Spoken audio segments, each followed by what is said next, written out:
Scrubs? Anyone can buy scrubs? What? You think putting on a costume makes you a doctor? Officer Garrett Sterling's voice drips with contempt. His flashlight stays locked on her face. Officer, I apologize for my speed. I'm a trauma surgeon at City Central Hospital. There's a patient. Yeah. So, where's your real ID? Or did you steal that too, along with this fancy car? Elena's voice stays calm, soft, professional. Sir, my hospital badge is in my bag. My stethoscope is right there. The hospital is calling me. A boy is dying. A boy is dying. Sterling mimics her voice. Cruel. You people always got some story. Step out. Hands behind your back.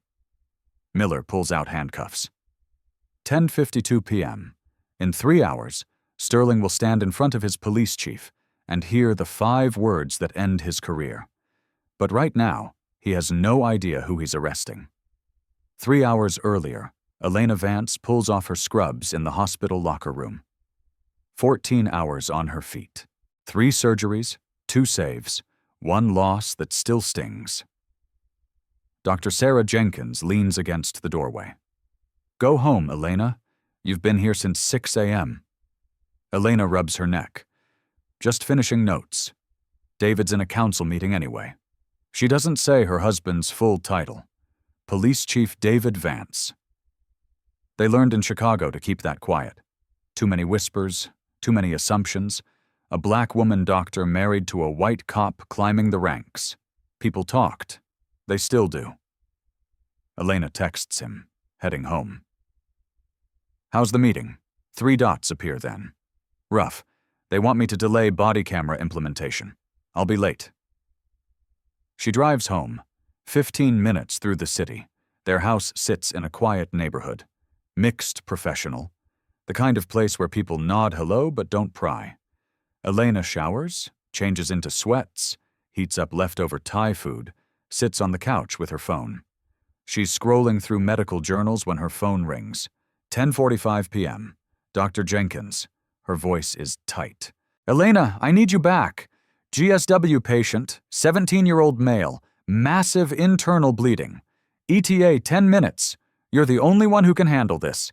Elena is already moving. Prep 02. I'm 15 minutes out. She doesn't waste time changing completely. Surgeons keep spare scrubs at home for exactly this reason. She pulls on the blue cotton, grabs her bag with her hospital ID and stethoscope, runs to her car, the BMW, registered under David's name. They did that for privacy too. After Chicago, they wanted separation, professional distance. She backs out fast, hits the gas. Somewhere across the city, Jordan Reed is in an ambulance. 17. Scholar athlete, MIT scholarship for engineering. He was walking home from his friend's house when a drive-by caught him. Wrong place, wrong time. The bullet tore through his abdomen. His mother, Angie, is in another car behind the ambulance, praying, screaming, begging God. At City Central Hospital, Dr. Jenkins is scrubbing in. Her hands move fast. She's good, but she's not Elena. Elena has 12 years of trauma surgery. Elena has hands that don't shake. Elena has instincts that save lives when minutes matter. The OR team is ready, instruments laid out, blood warming, anesthesia standing by. Where's Dr. Vance? A nurse asks. Miller checks her phone. She said 15 minutes. That was 12 minutes ago. Meanwhile, 4 miles away in City Hall, Chief David Vance sits in a conference room. 6 council members. 2 hours of arguing. The new body camera policy is on the table. Councilman Whitmore, white, 60, old money, leans back in his chair. Chief Vance, we appreciate your enthusiasm, but mandatory cameras on every officer? The union is pushing back hard. David's voice stays level. 89 complaints of racial profiling in 18 months. How many more do we need before we act? Councilwoman Morales nods. The chief is right. But Whitmore isn't done. You're moving too fast. You've been here 6 months. Let the department adjust. David's phone sits face down on the table. Silent mode. He never checks it during council meetings. He doesn't see Elena's text from earlier.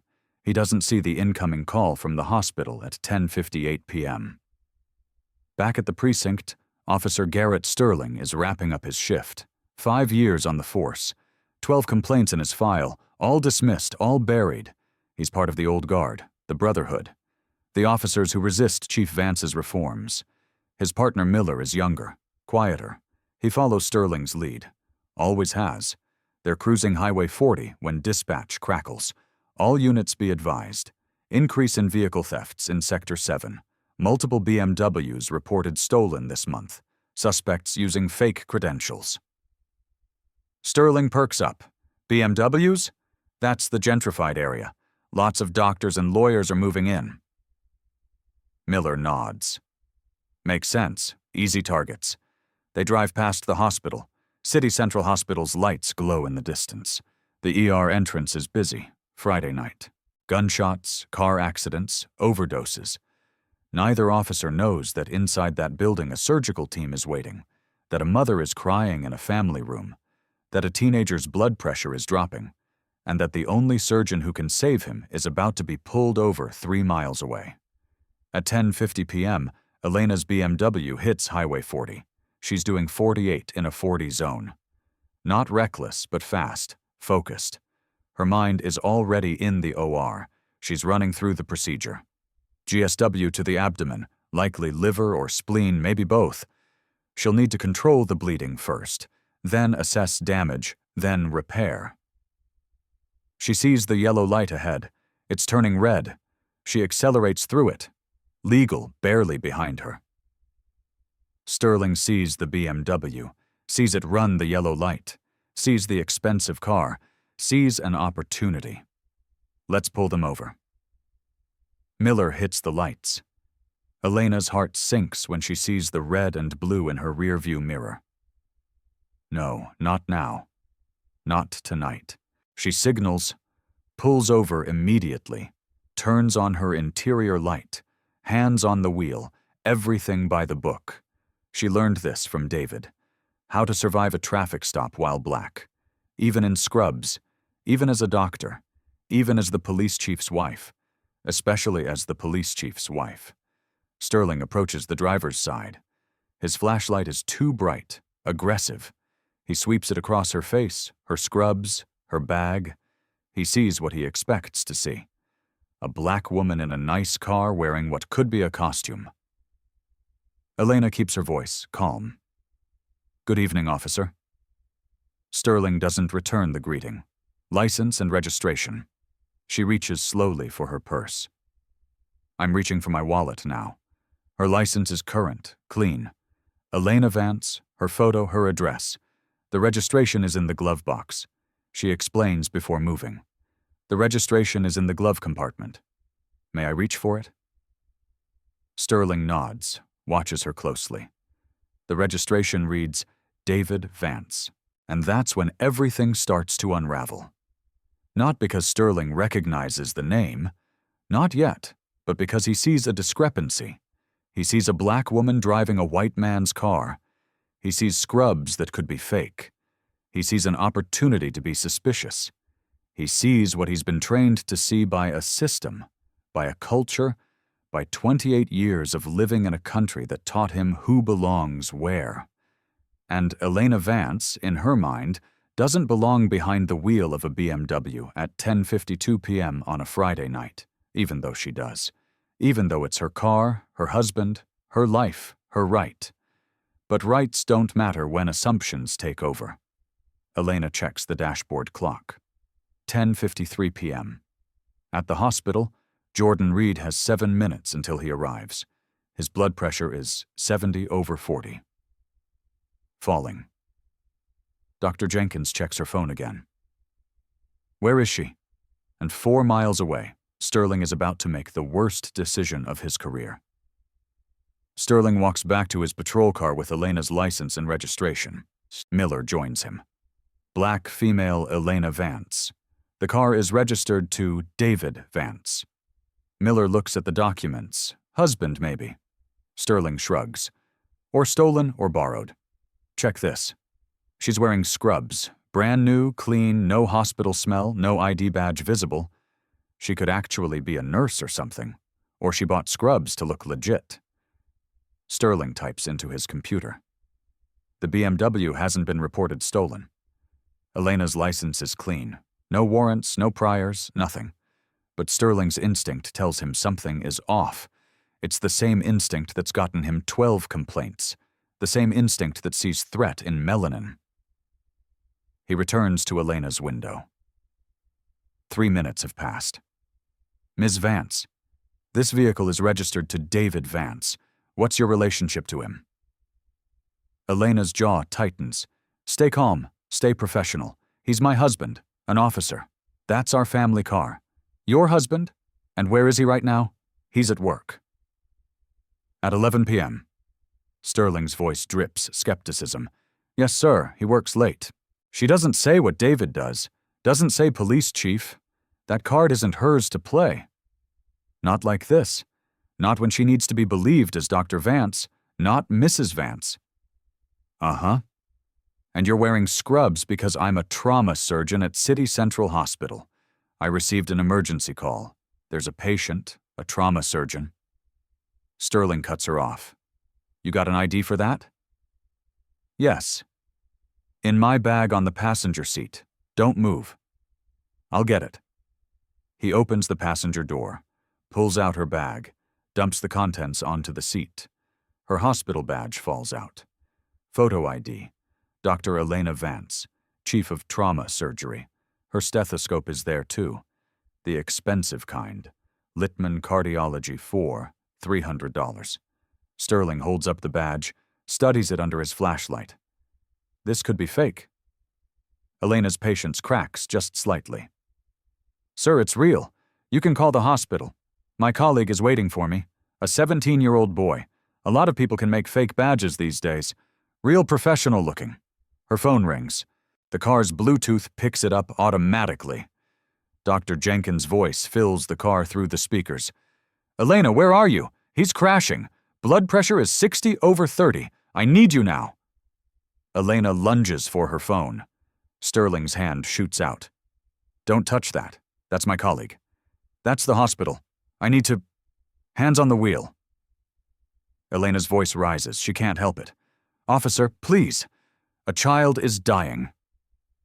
Sterling leans in close. Ma'am, I need you to calm down. Getting agitated isn't helping your case. My case? I haven't done anything wrong. You're driving a vehicle registered to someone else, wearing medical scrubs that could be purchased online, carrying what might be a fake ID, and now you're being uncooperative. Miller shifts uncomfortably behind Sterling. Sterling, she does have the badge and the stethoscope.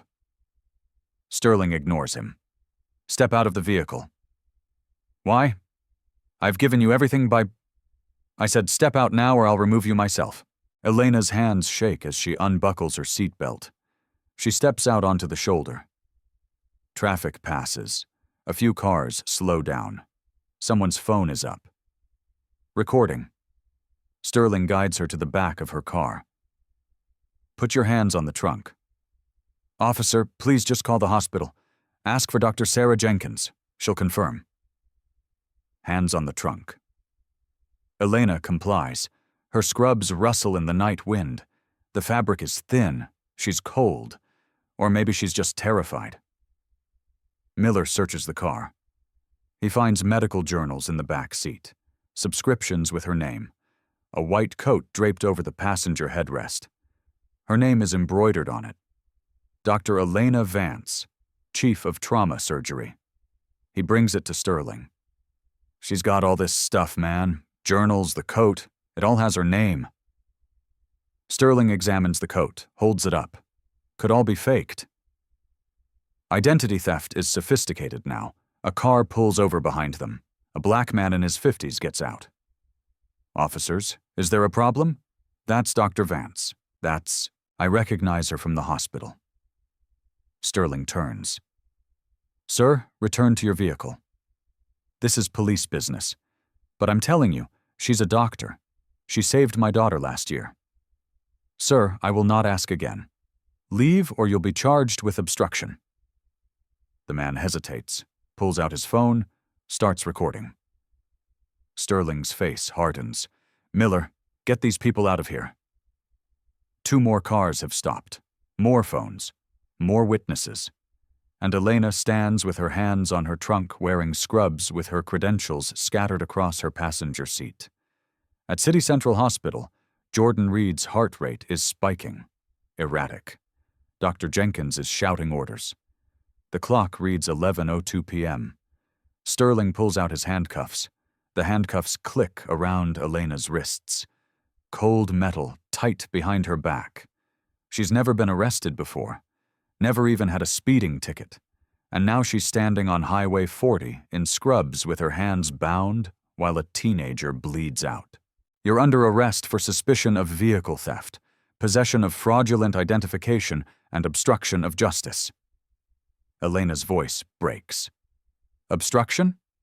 I've answered every question. I've shown you everything. You became agitated and uncooperative. That's obstruction. The man who stopped to help is still recording. His phone captures everything. Elena in handcuffs, the scrubs, the medical equipment scattered in her car, the white coat with her name on it. "This is wrong," he shouts. "She's a doctor. I've seen her at City Central." Sterling walks toward him. "Sir, final warning. Leave now or join her in custody." The man backs up but keeps filming. A woman in the second stopped car rolls down her window. "I'm calling the news. This is racial profiling." Miller looks uncomfortable. "Sterling, maybe we should verify with the hospital just to be safe. We'll verify at the station." Procedure. He guides Elena to the patrol car, opens the back door, places his hand on her head as she ducks inside like she's a criminal, like she's dangerous. The back seat smells like sweat and fear and desperation. How many people have sat here? How many were innocent? How many were guilty only of being black in the wrong place at the wrong time? Elena's phone rings again in her car. Through the open doors, she can hear it. Dr. Jenkins calling, begging, desperate. "Officer, please answer my phone. Tell them where I am." Sterling closes the car door. The sound is final, definitive. He walks to Elena's BMW, picks up her phone, looks at the screen. Dr. Sarah Jenkins calling. He declines the call. Miller stares. "Sterling, why did you... Could be part of the scam. Could be an accomplice. An accomplice to what? We don't even know if a crime was committed." Sterling's jaw sets. "I know what I saw. Black woman, expensive car, fake credentials. It's textbook identity theft." He's doubling down because admitting he's wrong now would mean admitting he's been wrong from the start. And men like Sterling don't admit mistakes. They justify them. They expand them. They make them bigger until the original error disappears under layers of new accusations. It's easier than saying 3 words. "I was wrong." At 11:08 p.m., they pull away from the highway. The bystanders watch. Their phones are still recording. Someone has already posted to social media. The video is uploaded, spreading, inside the patrol car. Elena sits in silence. She can hear the radio chatter. Dispatch, other units. Normal Friday night chaos. She tries to steady her breathing, tries not to think about Jordan, about his mother, about Dr. Jenkins alone in that OR trying to stop bleeding that Elena could stop in her sleep. Tries not to think about David, still in his council meeting, phone on silent. No idea his wife is in the back of a police car. She looks down at her scrubs. There's a small coffee stain on the chest from this morning, 14 hours ago, a lifetime ago. She was Dr. Vance then, respected, trusted, believed. Now she's just another black woman who dared to exist in a space where someone decided she didn't belong. The drive to the precinct takes 12 minutes. At 11:20 p.m., they pull into the station. Sterling parks in the back, the Sally port where they bring in arrests. As he opens her door, Elena hears something on the radio. "All units be advised. City Central Hospital has called twice requesting information on Dr. Elena Vance. Claims she's a surgeon en route to emergency surgery. Dispatch, advise units to confirm. Sterling's face doesn't change. He helps Elena out of the car. Miller heard it too. Sterling, did you hear that? I heard it. Could still be part of the scam. A scam involving the hospital calling dispatch? Come on, man. We're here now. We'll sort it out inside. They walk Elena through the back entrance. Fluorescent lights, concrete floors, the smell of old coffee, and institutional cleaning supplies. The booking desk sits at the end of a hallway. Behind it, Sergeant Holloway, 53, black, 30 years on the force. He's seen everything, done everything, survived everything. He looks up as they approach. His eyes land on Elena, the scrubs, the handcuffs, the exhaustion and terror on her face. His expression changes. Subtle, but it's there. What do we have? His voice is careful, measured. Sterling steps forward. Suspect driving a vehicle registered to another party, carrying potentially fraudulent medical credentials, obstruction when questioned. Holloway looks at Elena. Really? Looks at her. What's your name, ma'am? Dr. Elena Vance. Her voice is steady now. She's found some reserve of strength. I'm chief of trauma surgery at City Central Hospital. These officers stopped me on my way to an emergency surgery. I've provided my license, registration, hospital ID, and multiple witnesses have confirmed my identity. I need to make a phone call. Holloway's face is stone, but his eyes flicker. Recognition, maybe. Or just the recognition of a situation about to explode. Dr. Vance, he says it slowly, testing the name. And the vehicle registration? My husband's name, David Vance. We keep the car registered to him for privacy reasons. Holloway's hand tightens on his pen. Just for a second. Sterling doesn't notice. We need to verify everything. Vehicle, ID, medical credentials. The whole story seems suspicious. Suspicious? How? Holloway asks. Black female, expensive car, clean scrubs. At 11 p.m. claims to be a surgeon, but was agitated and uncooperative when questioned. Holloway sets down his pen. Officer Sterling, did you run her license? Yes, clean. Did you check if the vehicle was reported stolen? No reports. Did you see any contraband in the vehicle? Sterling hesitates. No, but did she resist arrest physically? No, but she was verbally. Did you call the hospital to verify her employment? Silence. Holloway leans back in his chair. So, you arrested a woman with a clean license, driving a car that's not reported stolen, carrying medical equipment and ID, and you didn't verify any of her story before bringing her in. Miller shifts his weight, uncomfortable. Sterling's face reddens. Sergeant, with all due respect, I used my judgment. Something didn't add up. What didn't add up? It didn't feel right. Holloway stares at him long enough that Sterling looks away. Then Holloway picks up his phone. Dials. City Central Hospital, please. A pause. Yes, this is Sergeant Holloway at Central Precinct. I need to verify employment for Dr. Elena Vance. Elena closes her eyes. Finally. The voice on the other end is loud enough for everyone to hear, frantic. Dr. Vance? Is she there? We've been trying to reach her. We have a critical patient. She was arrested? Who arrested her? We need her here now. Holloway looks at Sterling. His expression says everything his mouth doesn't. Thank you. We'll handle it. He hangs up. The booking area is silent. Holloway stands, walks around the desk, unlocks Elena's handcuffs himself. Dr. Vance, I apologize. You're free to go. Elena rubs her wrists. Red marks where the metal bit in. What time is it? 11:27. Her face crumbles. 35 minutes. Ma'am, I was stopped at 10:52. It's 11:27. That's 35 minutes. A gunshot victim to the abdomen bleeds out in 20 to 30 minutes, depending on the artery. Jordan Reed is dead, Sergeant. That boy is dead. The words land like physical blows. Holloway's jaw tightens. "Dr. Vance, I need to call the hospital." He hands her the phone. She dials with shaking fingers.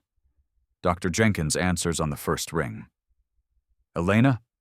Sarah, tell me he made it." Silence on the other end. Silence that says everything. "We lost him at 11:20. I tried, Elena.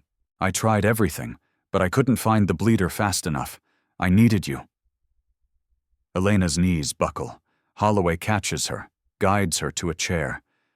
She's crying now, quiet, devastated. "His mother," Elena whispers. "She's here. Elena, she knows you were arrested. Someone told her. She's asking for you." Elena looks up at Holloway, then at Sterling. Her eyes are red, but her voice is clear. "Officer Sterling, what's your first name?" "Garrett." He can barely get the word out. Garrett Sterling. Remember that name, Sergeant Holloway. Because Jordan Reed's mother will remember it. His family will remember it. And I will make sure everyone remembers why a 17-year-old boy bled to death on an operating table, while the surgeon who could have saved him sat in handcuffs on the side of the road. Sterling's face has gone pale. Holloway picks up the phone again. Not the desk phone. His cell phone. Personal. He turns away slightly. His voice is low, but Elena can hear him. "Cynthia, it's Holloway. We have a situation. Elena Vance was just arrested." "Yes. The chief's wife. You need to get here now." He hangs up, looks at Sterling and Miller. "Neither of you move. Neither of you leave. Neither of you say another word." Elena wipes her eyes. "Who did you just call?" "Deputy Mayor Thorne. She's been investigating this precinct for months. Tonight you just became Exhibit A. Sterling's world is ending. He can feel it, see it, but he can't stop it. And the clock keeps ticking." Deputy Mayor Cynthia Thorne arrives at 11:43 p.m. She doesn't walk into the precinct. She storms in, black pantsuit, heels that click like gunshots on the concrete floor. Behind her, 2 people. Victoria Grant, the city attorney, and 3 reporters. She brought the press intentionally.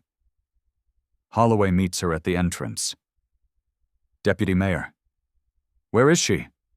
"Booking area. She's—" Thorne is already moving.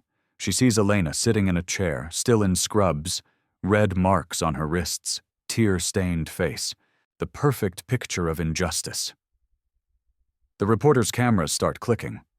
Thorne kneels beside Elena, puts a hand on her shoulder. "Elena, I'm here. Are you hurt?" Elena shakes her head. "A boy died, Cynthia. Jordan Reed, 17. He died because I was sitting in a police car." Thorne's face hardens. She stands, turns to face Sterling and Miller. "Which one of you made the arrest?" Sterling raises his hand slightly, like a kid in school admitting he broke something. Thorne walks toward him. Slow, deliberate. The reporters follow, cameras up. "Your name?" "Officer Garrett Sterling. How long have you been with this department?" 5 years. 5 years. Thorne pulls out her iPad, taps the screen. "Officer Garrett Sterling, badge number 2847. Let me read you something. Complaint filed March 2023. Black male physician stopped outside City Central. No violation, no citation, just questioned for 15 minutes. Complaint dismissed." She scrolls. Complaint filed June 2023. Black female nurse detained in hospital parking lot. Asked to prove she worked there despite wearing hospital scrubs and a badge. Complaint dismissed. She keeps going. Complaint filed September 2023. Black paramedic handcuffed after neighbor reported suspicious person. He was entering his own ambulance. Complaint dismissed. Her voice rises. 12 complaints in 5 years, all involving black professionals, all dismissed. And tonight, you arrested Dr. Elena Vance, chief of trauma surgery, while she was responding to an emergency. A patient died while she sat in your car. Explain that to me." Sterling's mouth opens. Nothing comes out. Thorne turns to Miller. And you? Derek Miller. 7 complaints. Same pattern. You stood by and watched. You're just as guilty. The cameras capture everything. Miller looks at the floor. Thorne addresses the room now. But this isn't just about 2 officers. This is about a system. Sergeant Holloway, can you pull up the data I sent you last week? Holloway pulls up a file on his computer, projects it onto a screen in the booking area. Statistics, numbers, patterns, Thorne narrates. In the past 18 months, this precinct has had 47 incidents involving black healthcare workers. 47. Doctors questioned about their credentials. Nurses asked to prove they work at hospitals. Paramedics detained for entering their own ambulances. She clicks to the next slide. Black drivers in this precinct are stopped at 4 times the rate of white drivers. Black professionals are questioned at 7 times the rate.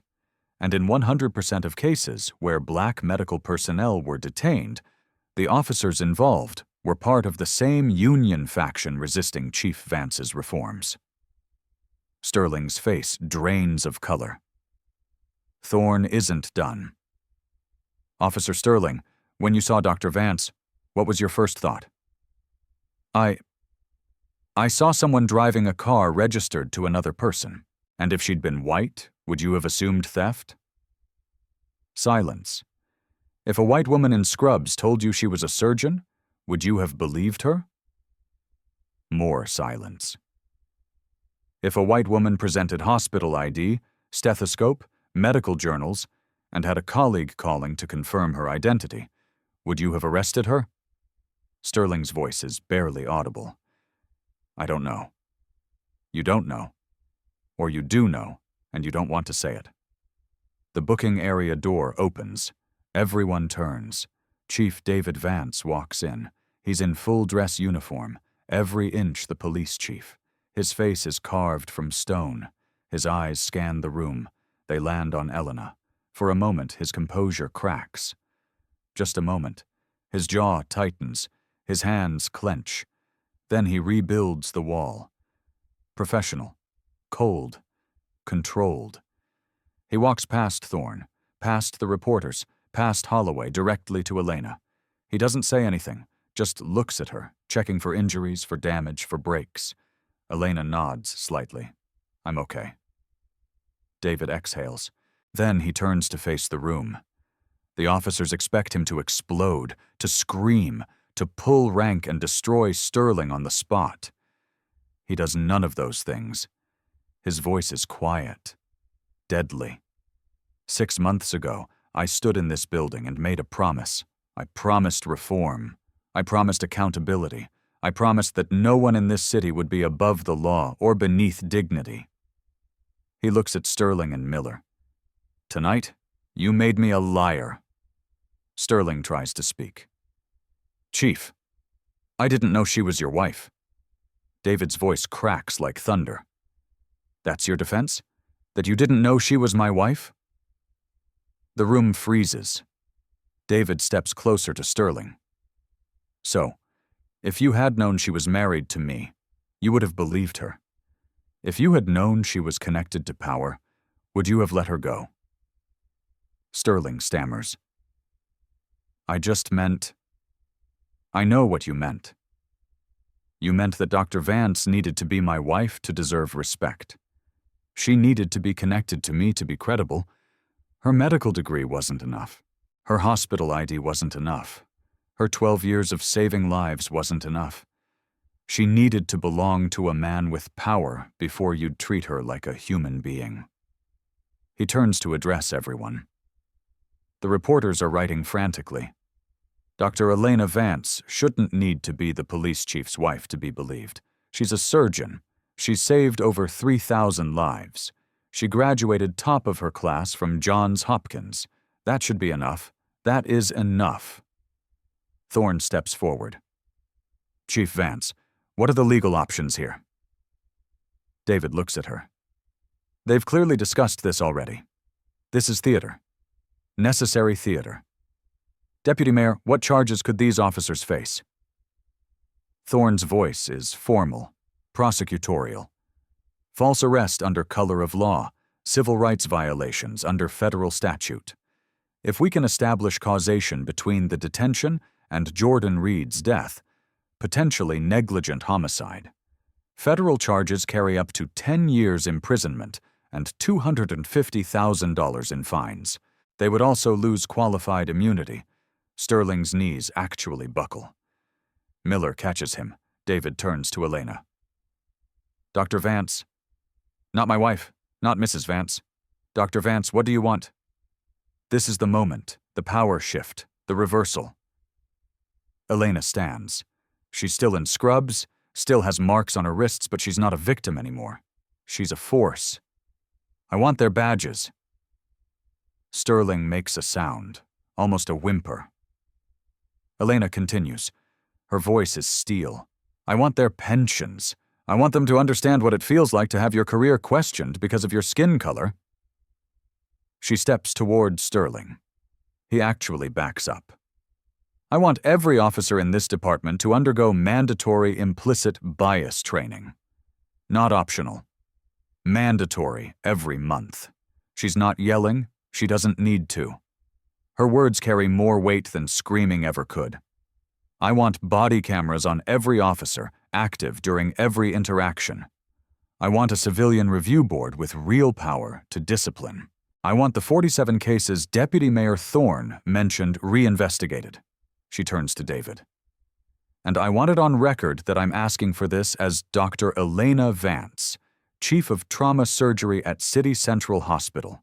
Not as your wife, not as someone with connections, but as a black woman who has been doubted every single day of her career and is done being silent about it. The reporters are capturing every word. David nods. Noted for the record. He turns to Sterling and Miller. You have two choices. His voice is back to that deadly quiet. Choice 1, resign effective immediately, waive all pension benefits, agree to testify in the Department of Justice investigation into this precinct's practices, issue a public apology to Dr. Vance and the Reed family. You'll avoid criminal charges. He pauses. Choice 2, suspension without pay, pending criminal investigation. The FBI Civil Rights Division is already en route. They'll be here in 40 minutes. They're very interested in officers with 12 racial profiling complaints. Miller speaks first. His voice shakes. What should we do? David's expression doesn't change. That's not my decision. That's yours. But I'll tell you this. If you choose option 2, I will personally ensure that every piece of evidence, every complaint, every pattern of behavior is handed to federal prosecutors, and I will testify against you. Sterling finds his voice. You'd testify against your own officers? You're not my officers. Not anymore. My officers serve the community. My officers protect people. My officers don't arrest surgeons on their way to save children. Councilwoman Morales steps forward from the back of the room. She was called too. The whole city leadership is here. The city council has been briefed. We support Chief Vance's reforms fully, publicly, and will be introducing emergency legislation tomorrow morning. Councilman Thompson joins her. The Jordan Reed Medical Professional Protection Act. Any officer who detains medical personnel responding to emergencies without clear evidence of criminal activity commits a Class A misdemeanor. The first offense is termination. It will pass unanimously, Thorne adds. We'll also be releasing my 8-month investigation into this precinct. 47 cases, detailed patterns, statistical analysis. The media has it embargoed until tomorrow morning, but after tonight, that embargo lifts. She looks at Sterling. So when you walk out of here, whether you resign or not, the whole city will know your name. They'll know what you did. They'll know why Jordan Reed died. The weight of it crushes Sterling. You can see it happening. His shoulders sag. His face crumbles. Miller speaks quietly. I resign. Everyone looks at Sterling. He's crying now, tears running down his face. I didn't know. I swear I didn't know she was really... Elena's voice cuts through. Really what? Really a doctor? You had every piece of evidence. You chose not to believe it. That's not ignorance. That's racism. Sterling wipes his face. I resign. Holloway steps forward with a form. Sign here. Both officers sign. Their hands shake so badly the signatures are barely legible.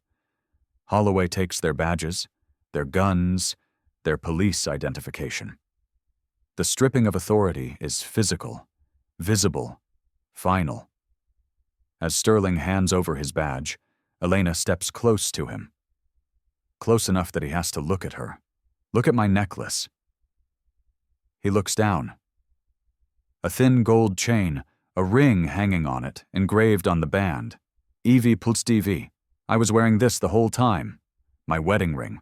I wear it during surgery. It was visible right there. You just never looked long enough to see me as a person.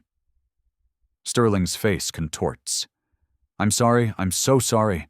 Sorry won't bring Jordan Reed back. He was 17. MIT scholarship? Engineering. He wanted to build bridges, and he bled to death while you played detective with my credentials. She turns away from him, back to Holloway. I need to go to the hospital. Mrs. Reed is waiting for me. David speaks. I'll drive you. No. Elena's voice is firm. You stay here. You have a department to rebuild. This isn't about you saving me. This is about me saving the next woman who looks like me. She looks at Thorne. Will you take me? Thorne nods. Let's go. As they walk toward the exit, Thorne turns back to the reporters. You have everything you need. Run it, all of it. The cameras flash one more time. Elena in scrubs, Sterling in tears, David standing tall, the visual representation of a system breaking and beginning to rebuild. Elena pauses at the door, looks back at the booking area. Remember his name. Jordan Reed. Remember why he died, and make sure it never happens again. Then she's gone. The room stays silent for a long moment. David finally speaks. Everyone in this precinct, briefing room now. We're about to have a very long conversation about what happens next. Sterling and Miller stand there. No badges, no guns, no future in law enforcement. Miller whispers. What do we do now? Sterling has no answer. Thorne drives Elena to City Central Hospital. The city passes by. Lights, traffic. Normal Friday night for everyone else. For Elena, nothing is normal anymore. Holloway called me first, Thorne says. Not David. He knew this needed to be about systemic racism, not a husband rescuing his wife. Elena nods. He's smart. He's exhausted. 30 years watching bad cops bury good ones. They pull into the hospital parking lot, the same lot where Elena should have arrived an hour ago. Thorne parks. Want me to come in? I need to do this alone. Inside, staff stare. Word has spread. Dr. Jenkins meets her in the hallway, still in surgical gown, blood on it. Jordan's blood. Sarah hugs her hard. When they pull apart, her eyes are red. His mother is in the family room. She asked for you. The family room is designed for the worst conversations. Soft lighting, tissues everywhere. Angie Reed sits on the couch. 42, grocery store uniform. She came straight from work. 1 hour hoping, 1 hour grieving. Dr. Vance. She stands. Mrs. Reed, I'm so sorry. Angie hugs her. Elena freezes. She expected anger, blame. She deserves it. Instead, Angie holds her like they're both drowning. They told me that you were arrested, that you were in handcuffs while my baby... She can't finish. They sit together. Angie holds Elena's hand. Tell me what happened medically. Elena steadies her voice. Gunshot to the abdomen, severed his hepatic artery, the main blood vessel to the liver. Dr. Jenkins did everything right. But that specific injury requires speed and precision I've practiced hundreds of times. If I'd been here 15 minutes earlier, I could have saved him. Angie nods slowly. Jordan wanted to be an engineer. He'd say, "Mama, I want to build bridges, connect people, different communities, different backgrounds." She laughs sadly. He'd love knowing his death is building a bridge between police and our community. He shouldn't have had to die for that. No, but he did. So we make it mean something. Angie pulls out her phone, shows Jordan's graduation photo. Cap and gown, huge smile. I'm starting the Jordan Reed Foundation, scholarships for minority students, funding for bias training, community programs. She looks at Elena. Will you help? Anything. Train the police. Teach them that scrubs mean save the person, not question them. Elena's throat tightens, I promise. They talk for another hour about Jordan, his dreams, his jokes, his kindness, how he called his mama every day, the boy who will never call again. At 2 a.m., Elena leaves. David waits in the parking lot, still in uniform. How was it? She's stronger than I am. I doubt that. They drive home in silence. In the driveway, David turns off the car but doesn't move. The union is calling for a no-confidence vote. Because of tonight, because I chose justice over brotherhood. Regrets? None. David takes her hand. When we married, some guys said I was throwing away my career. White cop, black doctor, too political, too visible. You never told me. Didn't want you thinking our marriage was a burden. But they were right. It is political. Everything is when you marry someone the system sees as less than. I'm done pretending otherwise. We'll lose friends?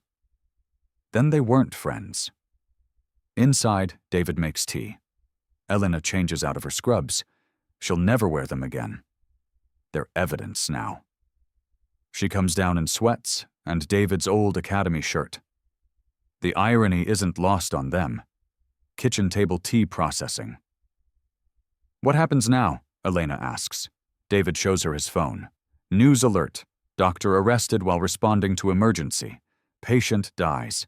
National news already. Now the country watches. We fix this or prove nothing changes. Elena's phone buzzes. Unknown number. Dr. Vance, this is Miller. I have no right to contact you, but I enrolled in community mediation training today. I'll work with police accountability groups. I can't undo what I did, but I can make sure others don't.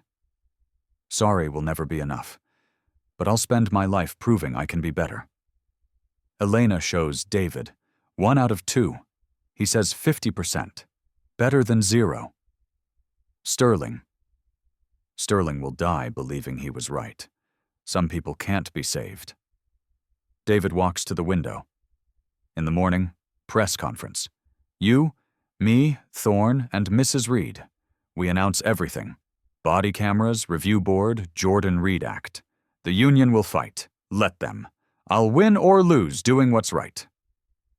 Elena joins him. We'll be famous or infamous. Good. Let them see us. Let them see what marriage looks like when the system tries to break it.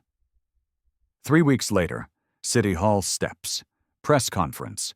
Thorne speaks first about the investigation. 47 cases. Undeniable patterns. David announces reforms. Mandatory body cameras. Civilian review board with subpoena power. Quarterly bias training. Independent investigation of all 89 racial profiling complaints. 23 officers have requested early retirement rather than face audits. 12 cases are under criminal review and we're just beginning. Mrs. Reed steps forward, announces the Jordan Reed Foundation already raised $50,000. Then Elena speaks. I'm chief of trauma surgery, Hopkins graduate, 3,000 surgeries. Last night 2 officers saw only my skin. Not because they're uniquely evil, but because the system trained them that black excellence is suspicious. She pauses. Starting next month, I'm conducting mandatory training for all officers, medical emergency protocols. So the next time someone sees scrubs and blood, they clear the way. Do not reach for handcuffs. The crowd applauds. A reporter shouts, "Dr. Vance, will you sue?" No, litigation won't change culture, but I'll do something better. I'll make sure every officer remembers Jordan Reed's name and why he died. The story goes viral. I am Alina Vance trends. Doctors and nurses nationwide share their stories. 47 police departments implement similar reforms. The ripple effect spreads. 1 month later, Vance home kitchen. Elena cooks. David sets the table. Normal evening, except nothing is normal anymore. Council voted, David says. The training facility will be named after Jordan, not you. Good. That's what I wanted. Doorbell rings. Delivery. Large flower arrangement. Card reads from the Reed family. Thank you for making Jordan matter. He's saving lives now, just differently than he planned. Elena holds the card. Tears form. David wraps his arms around her. You okay? No, but I will be. And more importantly, the next Dr. Vance will be safer. Outside, the sun sets on a city beginning to change. One policy at a time, one officer at a time, one conversation at a time. It's not fixed. It won't be fixed tomorrow. Maybe not for years. But it's starting. And sometimes that's enough. Elena Vance's story isn't unique. It happens every day. According to the 2023 National Academy of Medicine study, 64% of Black physicians report experiencing racial discrimination at work. Not occasionally. Regularly. Black doctors are questioned about their credentials 3 times more often than white doctors with identical qualifications. 3 times. Same degree, same hospital, same scrubs, different skin. And the consequences are deadly. When Black doctors treat Black patients, mortality rates drop by 19%. 19%. Because representation matters. Because trust matters. Because patients open up to doctors who look like them. But implicit bias keeps Black doctors out of operating rooms, out of leadership positions, out of places where they're needed most. Only 7% of active physicians in the United States are Black. The population is 13.6% Black. The gap isn't an accident. It's a pipeline problem created by stories like Elena's. Black medical students see doctors handcuffed, see professionals questioned, see excellence doubted, and they think, why bother? Jordan Reed died in 33 minutes, but his death was decades in the making. Underfunded Black neighborhoods with slower ambulances, police trained to see Black skin as suspicious, a healthcare system that questions Black credentials while accepting white mediocrity. A culture demanding Black people prove their humanity while white people get assumed competence. Jordan died because Officer Sterling couldn't imagine a Black woman in scrubs being legitimate. That failure of imagination kills people. Let that sink in. Imagination, not evidence, not facts, not the stethoscope or the hospital ID, or the medical journals or the colleague calling to confirm. Imagination. Sterling saw what he expected to see, and a boy died. This isn't about one bad cop. It's about a system that trains people to associate authority with whiteness, to question competence when it comes in Black and brown packages, to prioritize assumptions over evidence. Here's what saved Elena, not being the chief's wife. It was Sergeant Holloway calling the deputy mayor first, understanding that individual rescue isn't justice. System change is justice. If Chief Vance had arrived first, the story becomes powerful man saves wife. But Thorne arriving first made it Black professionals denied dignity. One is personal, the other is systemic. That's the difference between protection and privilege. Protection is about connections. Justice is about rights. Elena shouldn't have needed a powerful husband. The next Dr. Vance won't need one either. Officer Miller chose growth.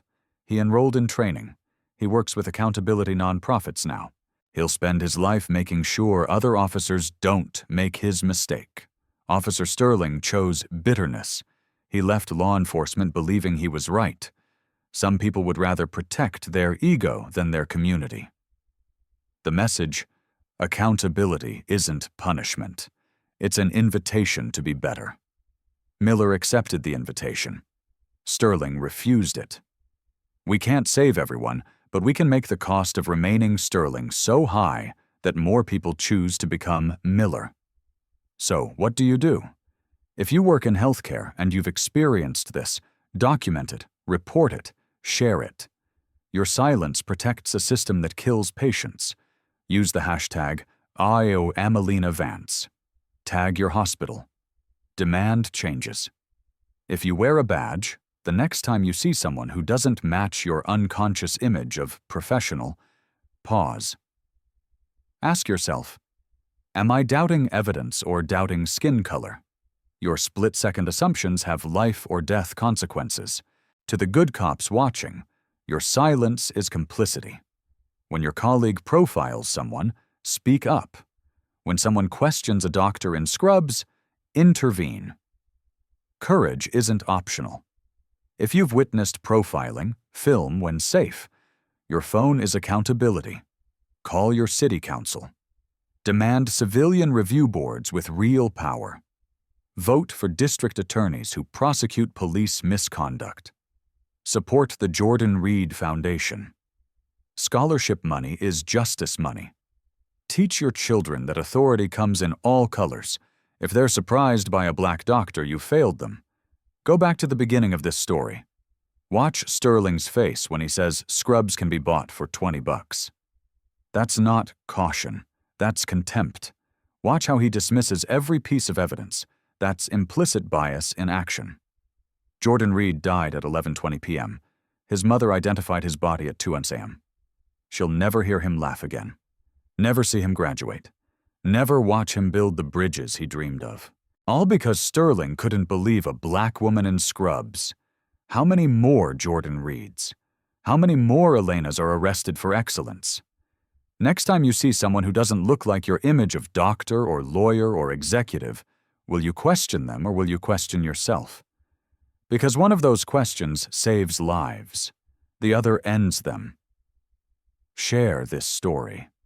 Not because Elena is a chief's wife, but because she's a surgeon, excellent enough to save lives, but not believable enough to be black while doing it.